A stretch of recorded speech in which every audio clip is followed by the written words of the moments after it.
नमस्कार, कैसे हैं आप लोग। कोऑपरेटिव हाउसिंग सोसाइटीज के matters, rules, regulations, bylaws, act, ये सब हम डिस्कस करते रहते हैं। तो आज हमारे पास में एक ऐसा ही टॉपिक है कि कोऑपरेटिव हाउसिंग सोसाइटीज के अंदर क्या प्ले टाइमिंग्स का रिस्ट्रिक्शन हो सकता है, क्या उसका रेगुलेशन किया जा सकता है, उस पर थोड़ा सा कंट्रोल किया जा सकता है in the public interest, in the interest of all the members of the society. तो इसका जवाब है बिल्कुल किया जा सकता है, और बायलॉज के अंदर में ऐसा प्रोविजंस भी है। काफी सारी सोसाइटीज में क्या देखा जाता है कि बच्चे हो या सोसाइटी के मेंबर हो या सोसाइटी से बाहर के लोग आके भी वहां पे कोई भी किसी भी टाइमिंग में खेलते रहते हैं और सोसाइटी का माहौल खराब होता रहता है। अगर किसी सीनियर सिटीजन को वॉक करना है, लेडीज को वॉक करना है, या वहां पे कुछ और करना है, लोगों के मूवमेंट हो रहे हैं, लोगों को अपने ऑफिस जाने हैं, सुबह के टाइमिंग है और पता चला वहाँ पे क्रिकेट चल रहा है, वहाँ पे फुटबॉल चल रहा है, वो एक दिन नहीं हो रहा है, 2 दिन नहीं हो रहा है, वो राउंड दी ईयर होते जा रहा है। कोई ऐसा फिक्स टाइमिंग नहीं है, जिसका मन कर रहा है वो सुबह 6 बजे वहाँ पे खेलना शुरू कर दे रहा है। पूरी थोड़ी बहुत अगर जगह मिली हुई है, पूरा का पूरा जगह पे क्रिकेट खेला जा रहा है, पूरा का पूरा जगह पे फुटबॉल खेला जा रहा है, और पूरा वो जो ओपन स्पेस है वो पूरा वहां पे इंगेज हो जा रहा है। लोगों के आने जाने में, मूवमेंट में इश्यू हो रहे हैं, लोगों को बॉल्स लग रहे हैं वहां पे, ठीक है, चोट पहुंच रही है बच्चों को या बुजुर्गों को या लेडीज को।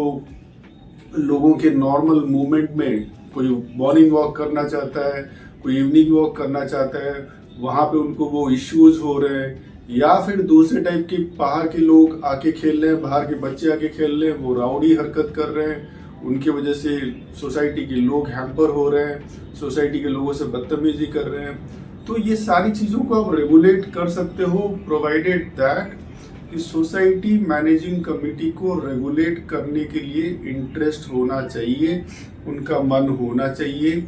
आपने कैसी मैनेजिंग कमेटी चुनी हुई है वो आपकी रिस्पॉन्सिबिलिटी है, मगर बायलॉज के अंदर में ऐसा प्रोविजन दिया गया है। और ये एक आम इशू है बहुत सारी हाउसिंग सोसाइटी के अंदर।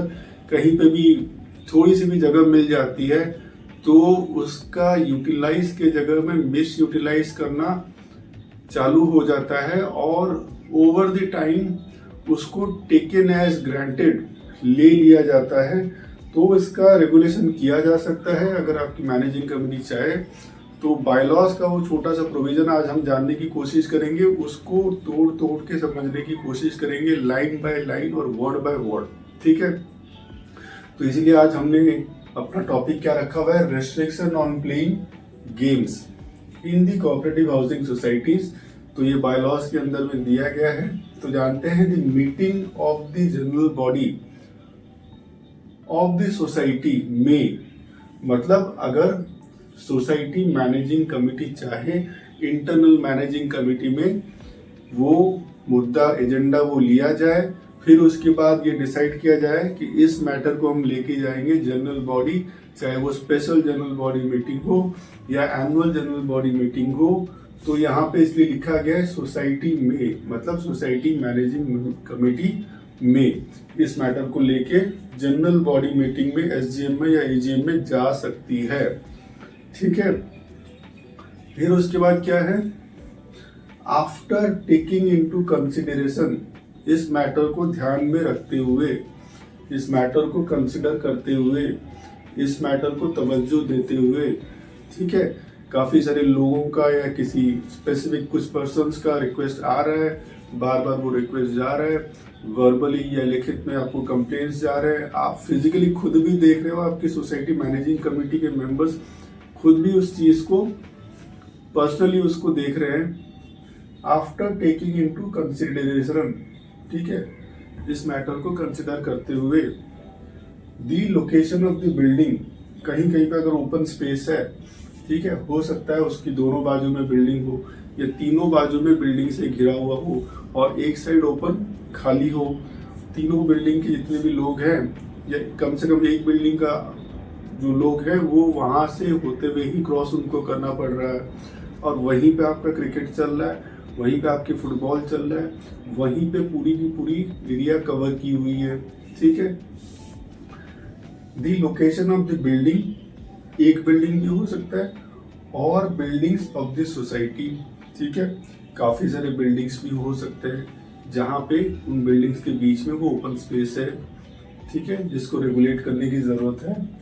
एंड देयर सराउंडिंग, ठीक है, क्या बिल्डिंग के उन एरियाओं के पास में कुछ और वहाँ पे आने जाने की रास्ता है क्या, क्या वहाँ पे बैठने के लिए बेंचेस है क्या, जहाँ पे लेडीज सीनियर सिटीजन्स बच्चे जाके बैठ रहे हैं और उनको चोट लग सकती है, क्या वहाँ पे कोई कुछ और मूवमेंट और कुछ वहाँ पे एक्टिविटीज हो रही हैं, वो देखने की आपको ज़रूरत पड़े। क्या वो वॉक का एरिया है जहाँ पे आप खेल रहे हो और आपके खेलने की वजह से चोट लगेगा, और ऐसा एक टाइमिंग आपके लिए बना दिया जाए जैसे आफ्टरनून का टाइमिंग 2 बजे आप खेलो या 10 बजे के बाद खेलो, कि सोसाइटी के सारे जितने भी काम करने वाले जनरली 8 बजे 9 बजे 10 बजे तक लोग निकल जाते हैं, उसके बाद आप खेलो। क्या ऐसा रेगुलेशन किया जा सकता है? बिल्कुल किया जा सकता है। So after taking into consideration the location of the building or the buildings of the society and their surrounding, ठीक है, and open space available, कितना जगह आपके पास अवेलेबल है, 1000 स्क्वायर फीट अवेलेबल है आपके पास, 500 स्क्वायर फीट अवेलेबल है, या आपके पास 5000 स्क्वायर फीट अवेलेबल है।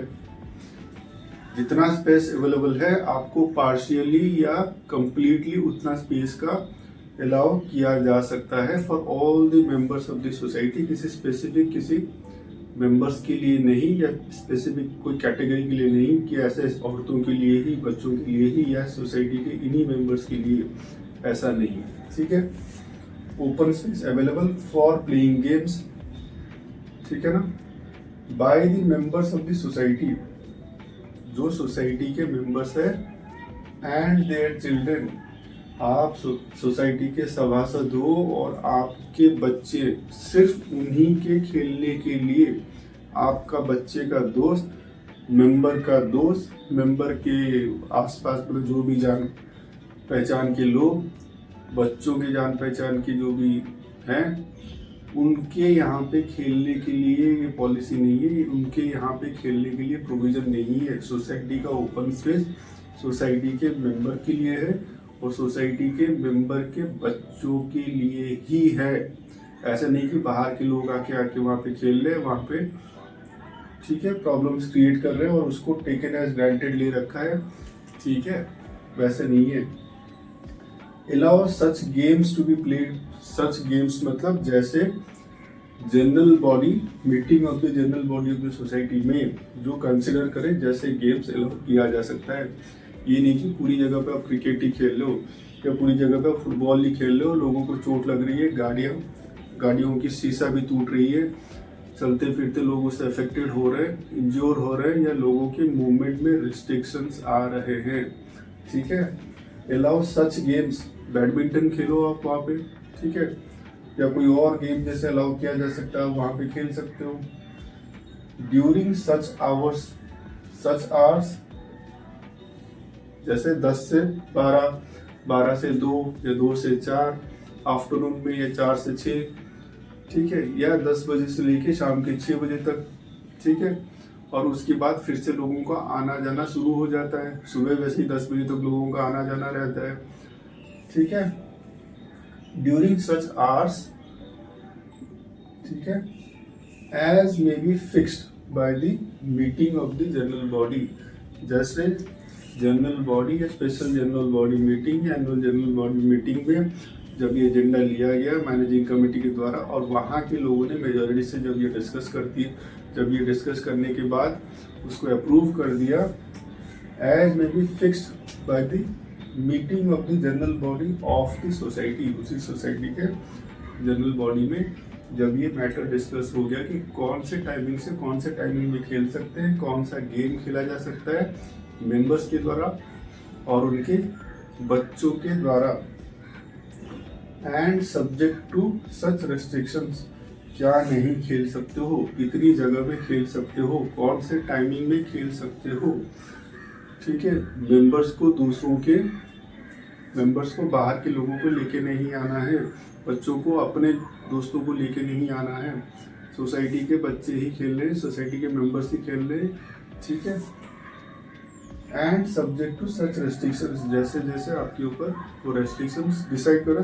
देखिए, always try to remember that कि general body is the supreme authority in this society. General body ही पावर डिराइव करके किसको देती है? मैनेजिंग कमेटी को। मैनेजिंग कमेटी से डिराइव करती है power secretary, chairman and treasurer. इन लोगों के अपने इंडिविजुअल पावर्स नहीं है।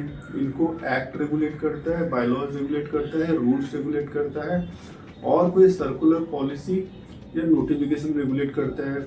एक बार सोसाइटी में चुन के आने के बाद ये आपके किंग एंड क्वीन नहीं बन जाते हैं, ठीक है? क्योंकि 5 साल के बाद फिर से इलेक्शन होगा, तो आपको बहुत ही सोच समझ के ऐसे लोगों को, ऐसे सेंसिबल लोगों को चुन के भेजना है जो पार्शियली बायस्ड होके काम नहीं करे। पता चला जो खेलने वाले वही हैं और सपोर्ट करने वाले भी वही हैं।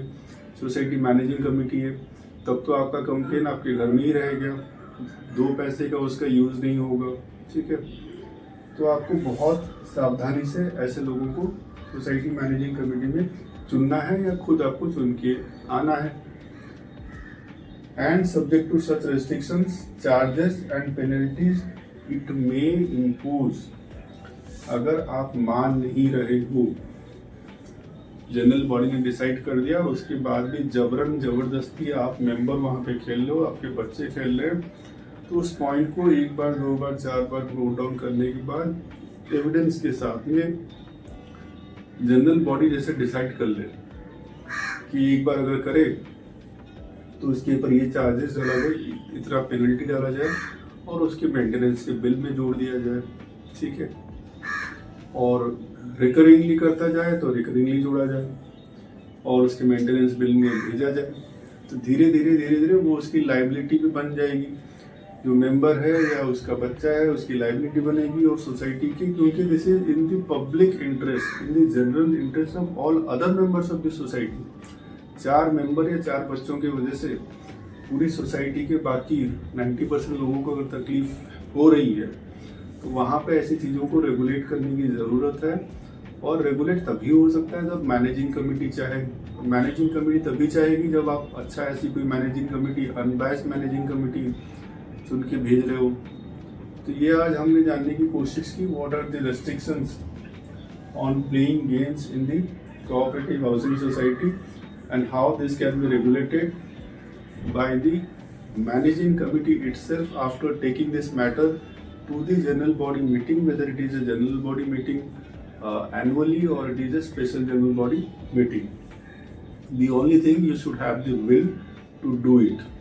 तो ऐसे ही अलग अलग चीज़ों को जानने के लिए हाउसिंग सोसाइटीज़ के, कोऑपरेटिव सोसाइटीज़ के एक्ट, बायलॉज एंड रूल्स के बारे में, नोटिफिकेशंस के बारे में, सर्कुलर के बारे में आप हमारे साथ में जुड़े रहिए। आप सबका बहुत सारा धन्यवाद।